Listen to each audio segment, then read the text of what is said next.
sé an Taigh Samhraidh le Innes Patrick Campbell an leor a hacam an seachgainse. Mar a thuúlaigh tú sa ma dhéon Taigh a ha an leor seo, agus na duine a ha ceilte rís an Taigh ha seo. A táischa le Tom agus Rebecca ag a bhile as an láindiú, duine proficiente bearstoch a ha ga chleachgag díirech as an lúnastal, ach cúideach mú na duine a bheith a fuadach an tronalíntin agus go háirid a nioing ecaróe na de chai hócail an thoiseach. Agus is saon maíon sin a ha an Criomagan am dal lebeg, sé fer sémas dú a hook an Taigh, agus seo an seorsta duine a bheith an. Bheit sémas 9 bliain díag a dhúis, a cheanna súil a chur ar a chúlamh, anichte na chealagar as na bhariche, bheit cúideach na gríasiche na goa na gróveras na áitichi. Bheit gin chréibh vic ári sin as úring lábhachur rí rútsamí is ára dhéanú as. Surfchag na suúthe mar a héireg na botíghris.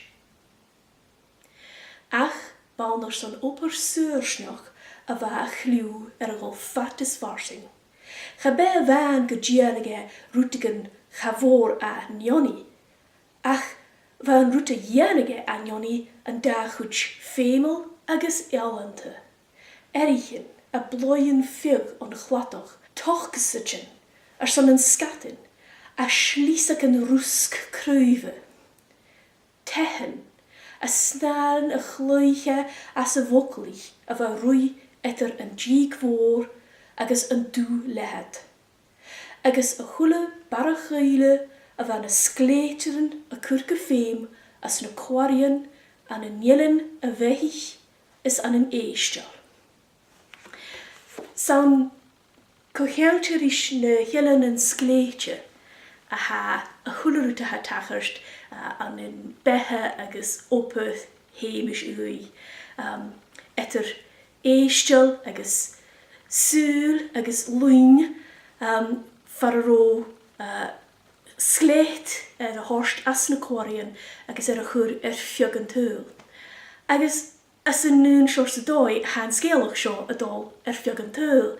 Gan netalt, gan rank, agus ha imig rút echtriel ar a satal isteach. Ha tór listichens, détichens tachartasan a leib na scéalach. Agus as an heag sin ha caran briste an an dói, ha scachpte, ach siad na príomh scéalachgan a ha rúi trona leor seo. Scéalach Tom's Rebecca agus goharid Rebecca channing, agus sémas agus a bhein Kirsty, agus cúideach am fer a ha gínsig na scéalach gain. Sesan rúil nó Ronnie Weaver agus ha bethe árid ar a bhí ecas an cúideach. Séise an Taigh Samhraidh a lebeg, hánig amach fa chun grún blianach in inis agus mar sin ha mi dogus go bítór gynna loch gafar gacam a lebeg agus ma ha baral acaf bevelum a bechgan an leorach loinsin. Agus bí miseras a nátheachgain le leorile.